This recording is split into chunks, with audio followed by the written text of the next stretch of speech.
자, 데살로니가전서 2장 13절 제가 봉독합니다. 이러므로 우리가 하나님께 끊임없이 감사함은 너희가 우리에게 들은 바 하나님의 말씀을 받을 때에 사람의 말로 받지 아니하고 하나님의 말씀으로 받음이니 진실로 그러하도다.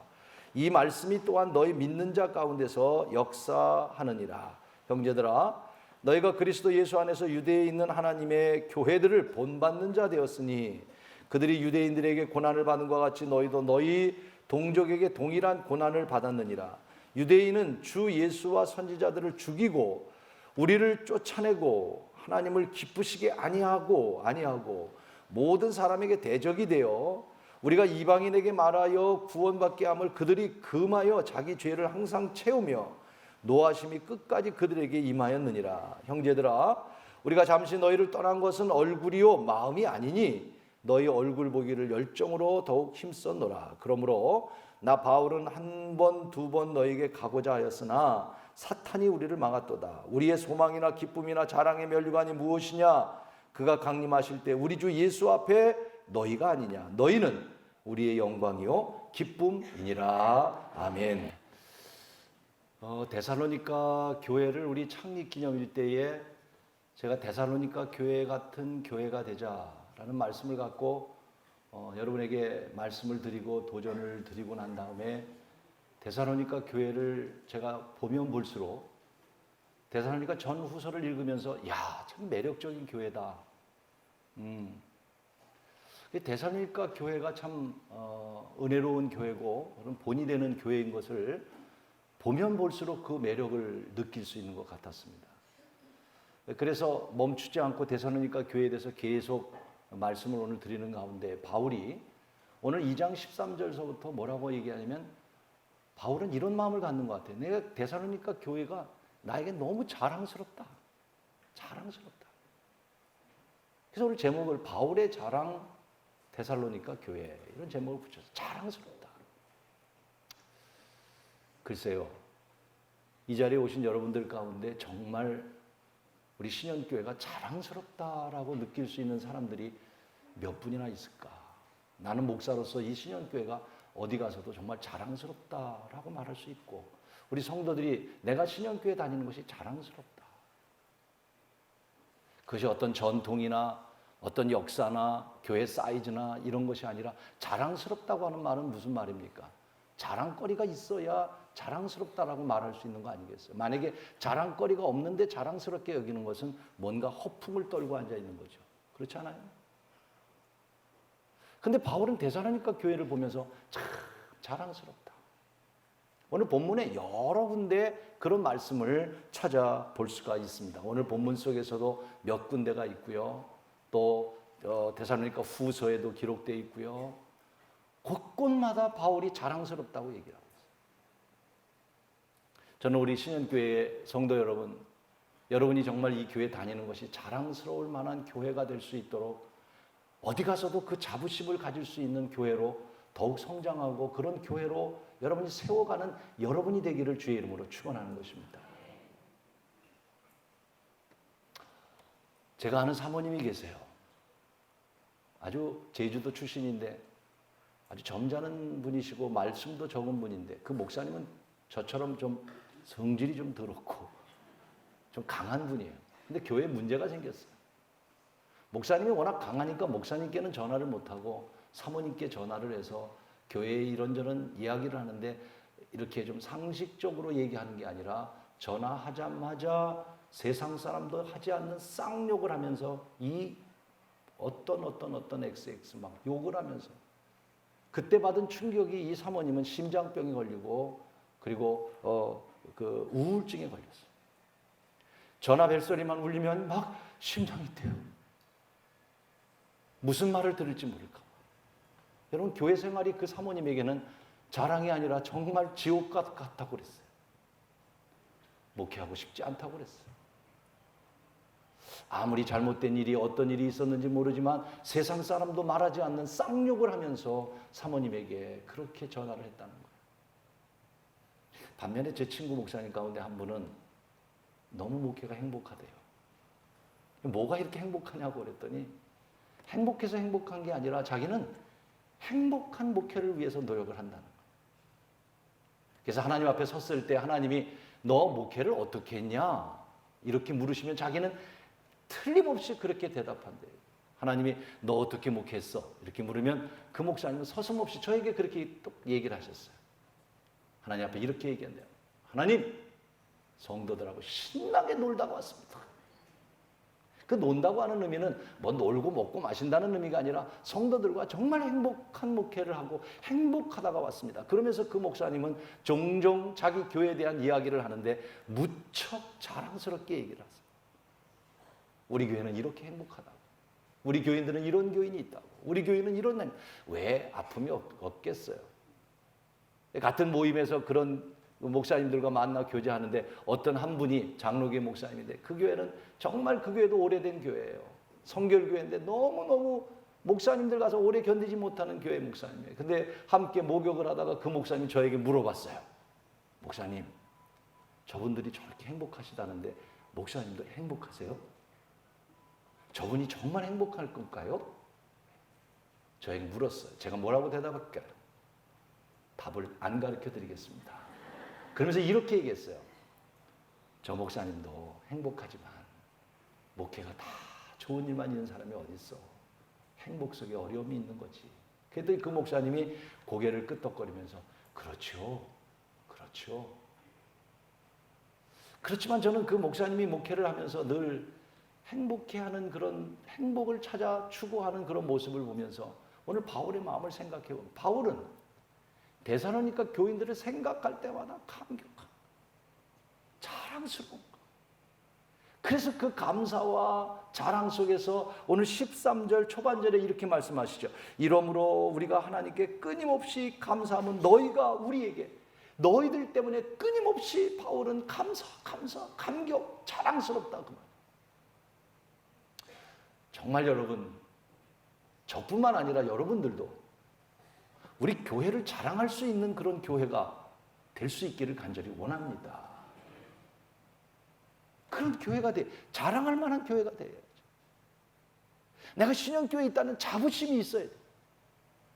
그런 자부심도 없는데 자부심을 갖는 건 아까 말씀드렸잖아요. 허풍이고 거짓이고 위선이고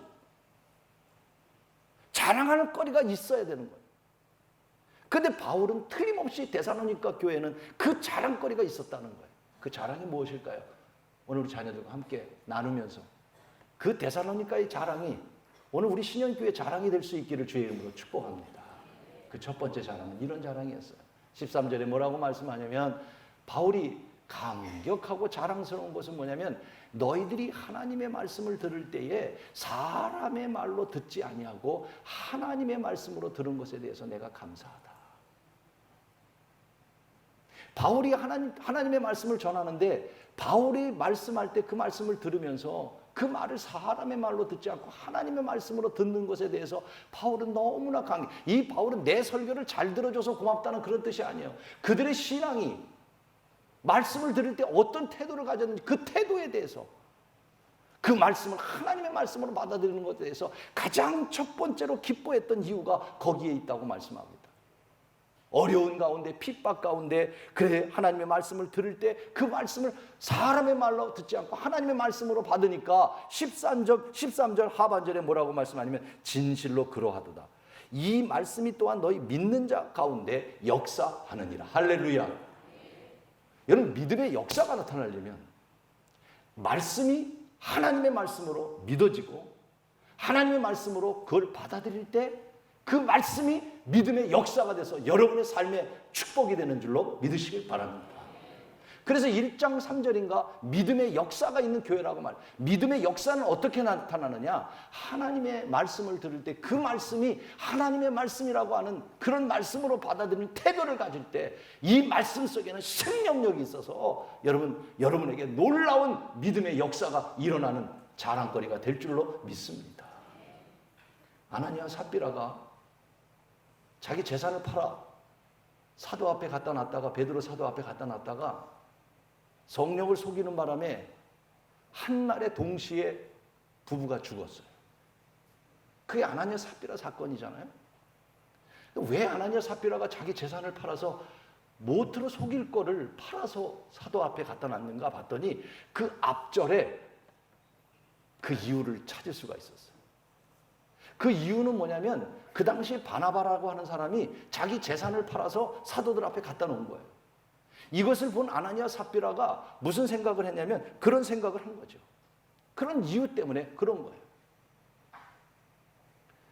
여러분, 우리는 하나님의 말씀을 받아들일 하나님의 말씀으로 받아들일 수 있는 자랑이 아니라 교만이 아니라 사도행전 17장에 보면 이런 말이 있어요. 베레아 사람들은 데살로니가 교인들보다 더 신사적이어서 하나님 말씀이 그런가 그렇지 아니한가 항상 연구하더라. 이런 말씀이 있어요. 이 말은 여러분 우리 학생들에게 물어볼게요. 베레아 사람들하고 데살로니가 교인들하고 누가 더 훌륭하다는 거예요? 누가 더 훌륭하다는 거예요? 베레아 사람들이 더 훌륭하다는 거죠. 데살로니가 교인들보다 더 신사적이다. 더 말씀. 그러나 여러분, 이 뜻은 그런 뜻이 아닙니다. 그 당시에 가장 모범적인 교회가 데살로니가 교회였다는 거예요. 그런데 그 모범적인 교회보다도 베레아 교인들이 더 그런 일들이 생기면서 바울이 표현한 거예요. 그러니까 데살로니가 교인들이 못했다고 하는 얘기가 아니라 그 당시에 가장 모범적인 교회였고 가장 말씀을 사모하고 그래서 비교하면서 그 교회보다 베레아 교회가 더 훌륭했다고 강조한 거지 데살로니가 교회가 잘못됐다고 하는 말을 하는 게 아니라 그만큼 데살로니가 교회는 그 당시에 하나님의 말씀에 대해서 아주 모범적인 교회였다는 것을 알게 됩니다. 여러분, 믿음의 역사가 나타나려면 하나님의 말씀으로 오늘 여러분에게 들려질 때 그 말씀은 능력이 나타나고 기적이 나타나고 하나님의 역사가 일어나는 것입니다. 자, 우리 마리아와 요셉 결혼도 하지 않았는데 요셉에게 꿈속에 환상이 나타나요. 내 아내를 데려와라. 아들을 낳을 것이 마리아가 아들을 낳을 것이니 예수. 깜짝 놀랄 수밖에 없죠. 아니 결혼도 안 했는데 아들을 낳다니. 그래서 요셉은 의로운 사람이라 살며시 끊으려고 할 때에 천사가 나타나서 말씀합니다. 아내 데려오기를 두려워하지 마라. 아들을 낳을 것이니 그 이름을 예수라 하라. 여러분 그때 요셉은 그 두려움 속에서 그렇게 할 수 없는 상황이지만 그것이 하나님 말씀이라고 믿어졌기 때문에 담대하게 마리아를 아내로 맞이하고 거기서 여러분 우리의 구원자 예수 그리스도를 탄생하는 하나님의 믿음의 역사를 이루신 것이란 말이에요. 하나님의 말씀으로 받아들이지 않으면 우리는 순종할 수가 없는 겁니다. 다윗도 마찬가지예요. 다윗이 큰 죄를 범했어요. 우리아의 아내를 뺏어서 자기 아내로 만들었어요. 이 얘기를 들은 나단 선지자가 다윗을 찾아갔습니다. 왕이요, 어느 마을에 큰 부자가 있는데 소도 많고 양도 많고 아주 큰 부자입니다. 근데 그 동네에 정말 가난한 사람 한 사람이 있는데 그 사람은 양 한 마리밖에 없습니다. 한 마리를 애지중지 키우는 사람 한 사람이 있습니다. 근데 어느 날 그 부잣집에 손님이 찾아왔는데 그 부자는 권력이 있는 사람이라 자기의 힘을 가지고 한 마리밖에 없는 그 양을 빼앗아서 잔치를 베풀어 손님을 대접했습니다. 그 사람을 어떻게 하면 좋을까요? 당장 데려와라. 그런 악한 놈이 어디 있느냐? 나단 선지자가 다윗을 향해서 말합니다. 당신입니다. 당신이 어찌 하나밖에 없는 우리아의 아내를 당신의 아내로 빼앗습니까? 여러분 그 말을 들었을 때 다윗은요 얼마든지 왕으로서 자기의 권력을 가지고 나단을 쳐 죽일 수도 있었지만 시편 51편에 보니 나단 앞에 무릎을 꿇고 회개의 눈물을 흘리고 고백했습니다. 나단의 말이 사람의 말로 들었다면 다윗은 망했을 것입니다. 그러나 나단의 말을 하나님의 말씀으로 들으니 다윗이 회개하고 여러분 예수 그리스도의 족보의 조상이 되는 하나님의 은혜의 사람이 되었던 거예요. 오늘도 여러분 하나님의 말씀이 우리에게 들려질 때 하나님의 말씀으로 믿어지는 말씀에 대한 확신과 말씀에 대한 태도를 가지고 하나님 말씀을 사모하고 사랑하고 순종하는 우리 교회가 데살로니가 교회 같은 교회가 되기를 주의 이름으로 축원하는 것입니다. 말씀의 능력은 말씀에 대한 태도에 달려 있는 겁니다. 미국 남침내 신학교의 총장을 역임한 그 총장님이 교인들을 데리고 우리처럼 성지순례를 갔어요. 근데 성지순례 갔는데 주일을 맞이해서 주일날 설교를 부탁을 받게 됐어요. 목사는 평생 목회를 하고 아무리 신학 박사여도 설교를 부탁받으면 누구나 부담이 되죠. 그래서 그 총장님은 밤새도록 갑자기 설교를 준비하려니까 말씀을 준비하는데 말씀을 준비하다 보니까 내가 예루살렘에 여기에 와서 성지에 와서 예수님이 설교하던 곳에서 설교를 한다 그러니까 막 감격스럽기도 하고 부담스럽기도 하고 그래서 밤새도록 잠도 못 자고 설교 준비를 하는데 문득 그런 생각이 들었어요. 내가 지금 이 시간에 설교 준비할 못하니까 하나님의 말씀을 암송해야 되겠다. 그리고 말씀을 외우는데 막 감격하고 눈물을 흘리고 그리고 그 다음날 눈이 퉁퉁 분 가운데 주일을 맞이해서 설교를 하게 됐어요. 이 총장님이 제가 밤새도록 이런 일을 겪었습니다. 말씀을 준비한 건 없고 제가 너무 감격스러워서 주님이 이곳에서 하셨던 말씀들을 암송했습니다. 그러면서 줄줄줄줄줄 암송을 하니까 여러분 말씀을 무슨 하는데 암송을 하니까 그 말씀을 듣던 사람들이 막 서로 눈물을 흘리는 거예요. 은혜를 받는 거예요. 여러분 말씀의 능력이 어디서 나타나는 거예요? 우리는 종종 이런 얘기를 해요. 설교를 잘해서 은혜를 받았다. 그분 설교를 잘해서 은혜를 받았다. No way. 설교를 잘하고 못하고 가요. 내가 설교를 잘하고 못하고 하나님의 말씀이 사람의 말로 들리지 않고 하나님의 말씀으로 들리면 어느 누가 설교를 해도 그 말씀 속에 능력과 역사가 일어나는 줄로 믿습니다. 이런 말씀에 대한 태도를 갖고 우리는 신앙생활할 때 바울이 데살로니가 교인들이 정말 자랑스러웠던 거예요. 목사는요 실수도 많이 합니다. 바울이라고 얘기할 거를 다윗이라고 얘기하고 다윗이라고 얘기할 걸 바울이라고 얘기하고 실수 많이 해요. 실수가 중요한 거야. 한 번은 우리 권사님 신방을 갔더니요. 우리 권사님이 그러세요. 자기는요 이 홍해를 건너고 지팡이를 잡으니까 뱀이 되고 뱀을 던지니까 지팡이가 되고 이게 말이에요. 이게 그러면서 뭐라고 얘기하면 요셉이요 이렇게 능력이 있었어요. 여러분 그 할머니가 그 권사님이 요셉이라고 말하면 어떻고 바울이라고 말하면 어때요? 그분이 지금 마음속에 하나님의 능력을 얘기하는 거지. 그런데 요새는 설교를 하면 검색합니다. 맞나 틀리나. 아니 웃을 일이 아니에요. 바울이 감격한 것 가운데는 하나님이 바울이 말씀을 할 때 바울이 그 말을 할 때 성도들이 사람의 말로 여기죠. 하나님의 말. 여러분 목사가 얼마나 실수가 많습니까? 어느 목사님이 세미나를 갔대요. 그랬더니 아주 훌륭한 목사님인데 강사님인데 그 강사님이 아주 신중한 표정을 하면서 신중하게 얘기하더래요. 여러분 좀 이해하시기를 바랍니다. 저는 젊은 시절 지금의 아내가 아니라 다른 여인의 품에 있었던 사람입니다.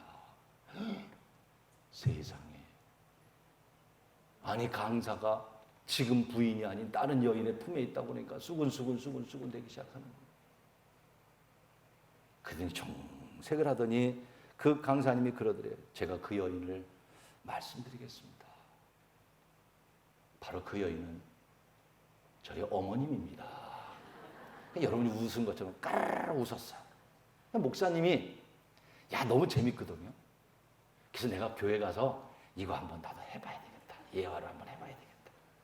그래서 이제 교회 와가지고 완전 이 얘기를 똑같이 합니다. 여러분 교인들에게 제가요 고백할 게 있습니다.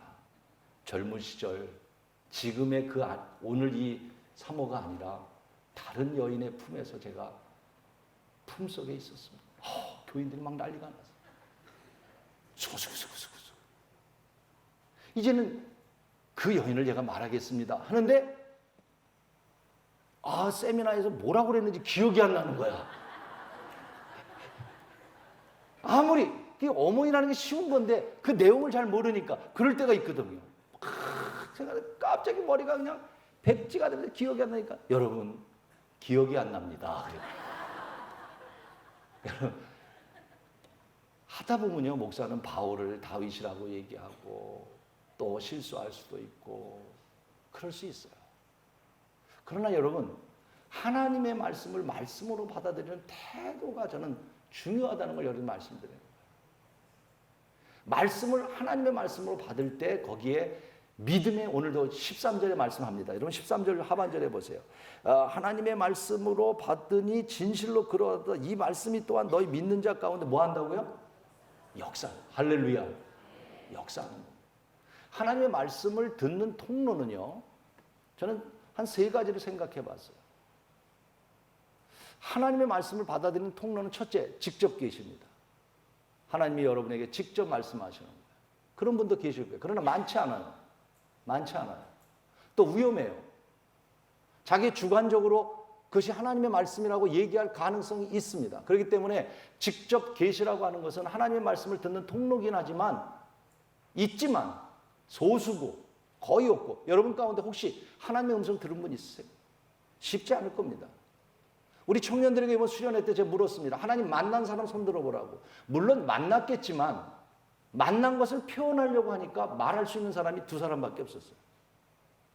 표현하기가 어려울 거예요. 하나님의 음성을 듣는 건 쉽지 않아요. 그러나 직접적인 계시가 있습니다. 두 번째, 하나님의 음성을 듣는 방법은 성경을 통해서 깨닫는 거죠. 이 성경이 하나님의 말씀으로 들릴 수 있기를 주의 이름으로 축원합니다. 그래야 말씀을 들을 때 은혜가 돼. 하나님은 이 말씀이 나의 양심을 또는 이 말씀이 나의 삶을 이 말씀이 나를 깨닫게 말씀이 우리를 하나님의 음성을 듣는 방법.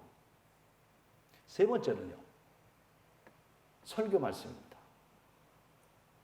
이 세 가지 가운데 가장 제가 보기로는 여러분 가운데 직접 계시로 듣는 분도 많지 않을 것이고 여러분이 성경을 집에 가서 읽으시면서 하나님 말씀으로 묵상하면서 말씀을 늘 읽으면서 말씀을 하나님으로 말씀으로 받으면서 읽는 분들 그렇게 많지 않을 겁니다. 대부분의 여러분들이 주일날 일주일 동안 열심히 살다가 설교 말씀을 통해서 하나님의 음성을 듣는 방법 가운데 가장 많은 방법이 이 시간일 겁니다. 그렇다면 이 시간 여러분 사람의 말로 들리지 않고 하나님의 말씀으로 들어서 하나님의 말씀대로 순종하며 살아갈 수 있는 귀한 말씀의 통로가 될 수 있기를 주의 이름으로 축원하는 것입니다. 그것이 바울에게 첫 번째 자랑이었던 거예요. 두 번째 자랑은 뭐냐면 14절에 저를 따라 해보세요. 교회에 본이 되었다. 여러분 이 말씀은 이미 여러분에게 말씀을 드렸습니다. 바울은 여러 차례 본이 됐다는 이야기를 데살로니가 교회가 어느 교회보다도 본이 됐다는 이야기를 많이 하고 있습니다. 핍박과 어려움 속에서도 본이 됐다는 이야기로 꽉 차 있습니다. 본이 된다는 것은 뭡니까? 쉬운 일이 아닙니다. 어려운 일입니다. 아까 아나니아 삽비라에 대한 이야기를 했지만 아나니아 삽비라도 바나바가 그렇게 하니까 자기도 본이 되고 싶었던 거예요, 사실은요. 그래서 자기도 재산을 파는 거예요. 그런데 여러분 쉬운 일이 아니잖아요. 재산을 팔고 나니까 다 바치기가 이게 어려운 거예요. 우리 지도자라고 하는 건 우리 교회에 뭐 지도자들 선교회 회장님도 있을 거고 우리 장로님들 목사들 다 지도자 아니겠어요? 지도자의 어려움이 뭡니까? 뭐를 이렇게 지도하고 이끌어가고 이게 어려운 게 아니잖아요. 정말 어렵다고 생각한 게 뭔가요? 내가 지도자로서 본이 되지 못할 때 마음이 아픈 거잖아요. 또 여러분이 가장 기대하는 게 뭐예요? 지도자들이 기대하는 게 뭐예요? 본이 되는 거잖아요. 우리 목사님 이랬으면 좋겠고 우리 장로님 이랬으면 좋겠고 본이 되기를 원하는 거예요. 그렇습니다. 지도자의 가장 힘든 건 본이 되는 거예요. 아나니아 삽비라가 본이 되고 싶었는데 욕심이 생기니까 결국은 본도 되지 못하고 아나니아 삽비라는 한날에 죽고 말았다는 것입니다. 주님은요 6월절 날 이제 수건을 두르시고 옷을 벗으시고 물을 길러서 제자들의 발을 씻기시면서 그렇게 말씀합니다. 내가 너희에게 행한 것 같이 너희도 모든 믿는 자의 본이 되어라 라고 말씀하셨어요. 정말 우리 교회가 자랑스러우려면 어떤 교회가 되어야 되겠습니까? 여러분이 밖에 나가서 우리 신현교회를 자랑하려면 우리 신현교회가 자랑스러운 그런 본이 되는 게 있어야 자랑할 수 있는 것이지, 그 자랑거리가 없고 어떻게 우리가 자랑할 수가 있겠냔 말입니다. 전도가 뭡니까? 전도는 다른 게 아니잖아요.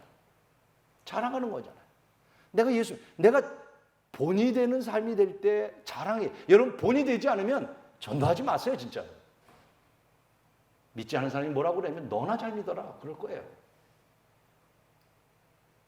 우리 믿는 사람이 전도하는 것도 중요하지만 그보다 더 중요한 건 내가 본이 될 때에 본이 되는 사람이 권면하면 얼마든지. 저 전라도 신안 증도 섬에 가면 우리 가봤잖아요. 제가 몇 번 얘기했죠. 문중경 여자 전도사님. 거기서 제가 깜짝 놀란 거는 문중경 전도사님이 계실 때 그 신도 안에 증도 안에 섬은 100%가 크리스찬이라고 했어요. 여러분 섬에서 크리스찬이 된다는 게 쉽지 않잖아요.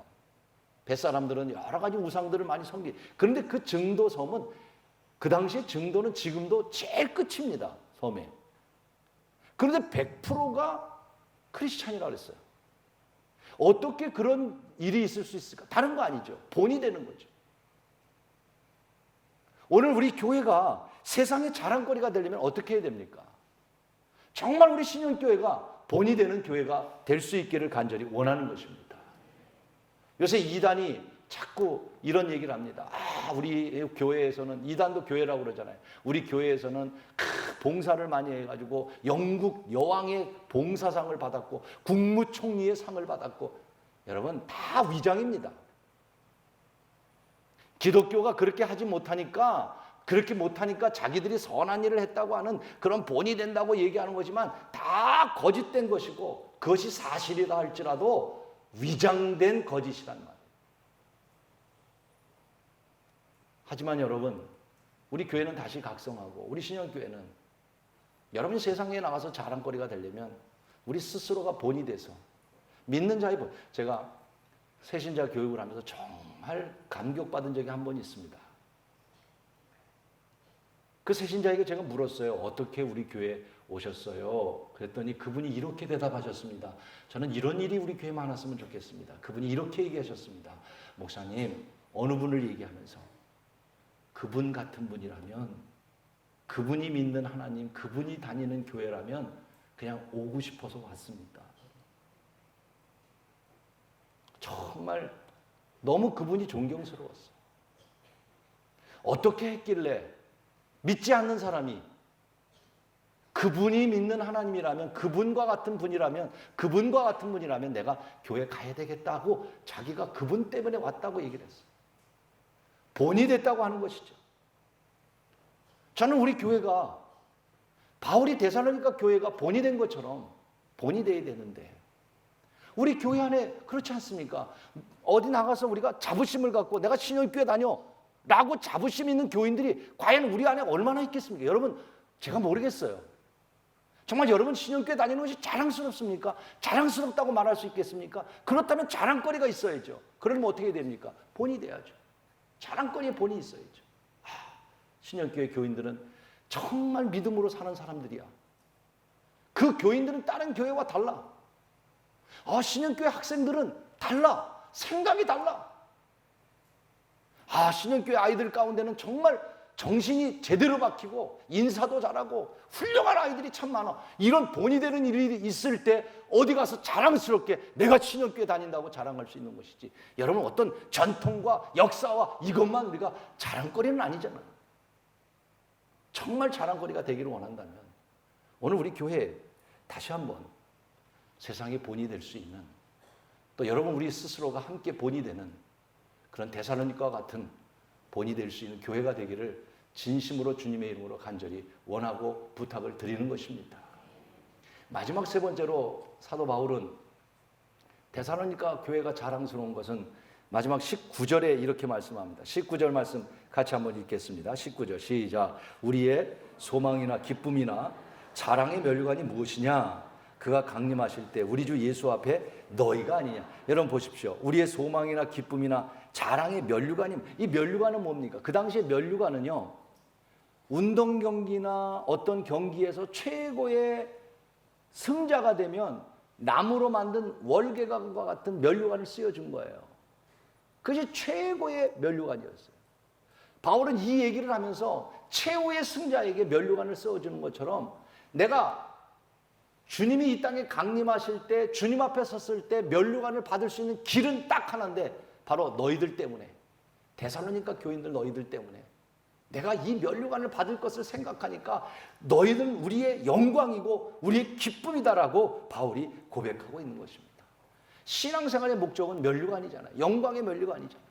우리가 하나님 앞에 면류관을 받고 하나님 앞에 상급을 받는 최고의 상급은 첫째가 순교입니다. 예수를 위해서 죽은 사람들, 성경은 말합니다. 최고의 상급이 있다고 말씀합니다. 순교는 그래서 아무나 하는 게 아닙니다. 아무거나 순교라고 말하는 거 아닙니다. 적당히 미국 어디 갔다가 외국 갔다가 뭐 단기 선교 갔다 죽은 거 선교, 그것 선교라고 순교라고 얘기하는 거 아니에요, 사실은. 순교는요, 정말 자기 목숨을 예수를 위해서 바치. 우리는 너무 쉽게 순교라는 말을 해요. 그러나 하나님 앞에 가장 큰 상급은 순교입니다. 두 번째가 뭐냐면, 오늘 저는 이 말씀을 보면서 하나님 앞에 최고의 상급은, 따라서 영혼 구원. 주님이 이렇게 말씀하셨어요. 한 영혼이 구원받는 것이 온 천하를 얻는 것보다 중요하다고 말씀합니다.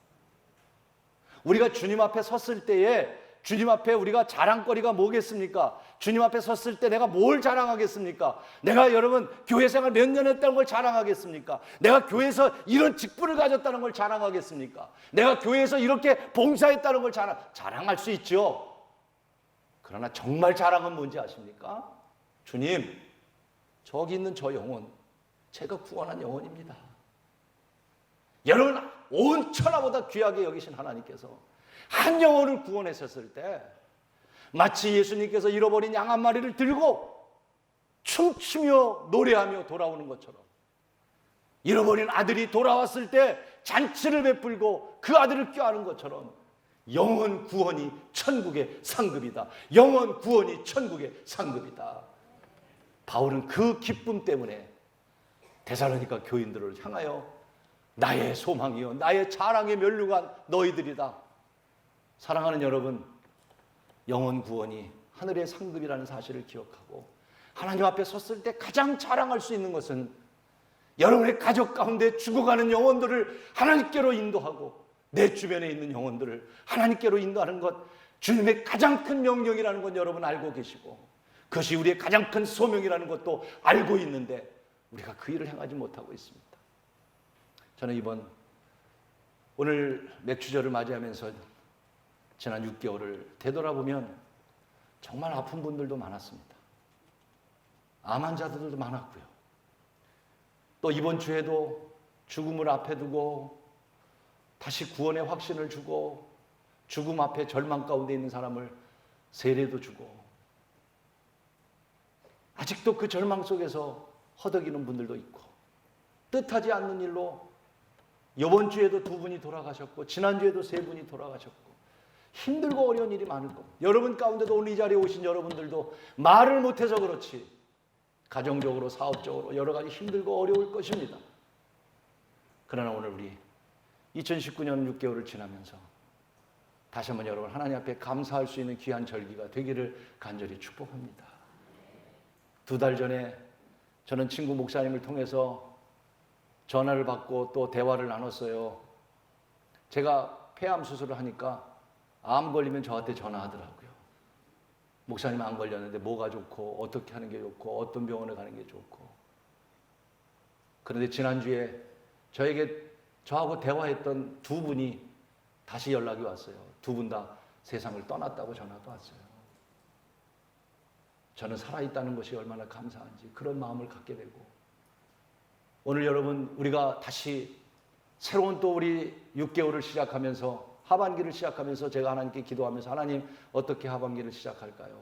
그때 제 마음에 따라하십시다. 주일 출석 100명 증가. 여러분 교인 숫자 늘리자고 저에게 주신 하나님의 마음이 아니에요.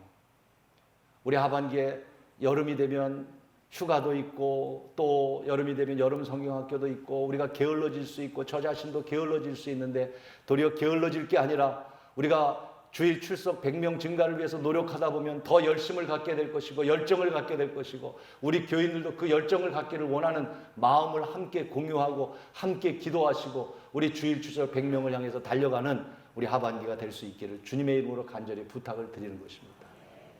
그 일을 위해서 3가지 기억하십시오. 첫째, 여러분의 자리를 잘 지켜주시기 바랍니다. 남은 6개월 동안 주일 빠지지 마세요. 생명을 거세요.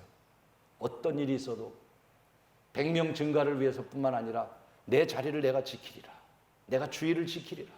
둘째, 실망하고 낙심한 성도들 여러분 신방도 하고 권면도 하고 그래서 위로도 하고 그들을 전도하고 그들을 이끌 수 있기를 바랍니다. 셋째, 새로운 성도들, 새신자들 전도하는 일에 힘쓰고 이것은 우리 여러분 결코 100명을 늘려서 교회가 부흥하자고 하는 그런 단순한 의미가 아닙니다. 물론 교회 부흥의 의미도 있습니다. 그러나 우리가 이 하반기 7월을 시작하면서 덥고 휴가 또 게을러지기 쉽고 나태해지기 쉽지만 다시 우리에게 책찍질을 합시다. 바울의 자랑이 됐던 데살로니가 교인과 같이 교회와 같이 우리도 여러분들이 세상에 나가서 여러분이 이웃에 나가서 신년교회를 자랑할 만한 교회로 그런 아름다운 교회로 우리 세워가는 이 하반기에 주일 출석 100명 목표를 향해서 같은 마음을 갖고 달려가는 우리 자녀들, 학생들, 청년들, 우리 모든 교인들 다 될 수 있기를 주의 이름으로 간절히 부탁을 드립니다. 이 시간에 우리 간단히 우리 하반기에 우리 좀 열심을 내자는 의미를 가지고 우리 한번 기도하고 그리고 함께 결단하는 그런 시간을 잠깐 갖도록 하겠습니다.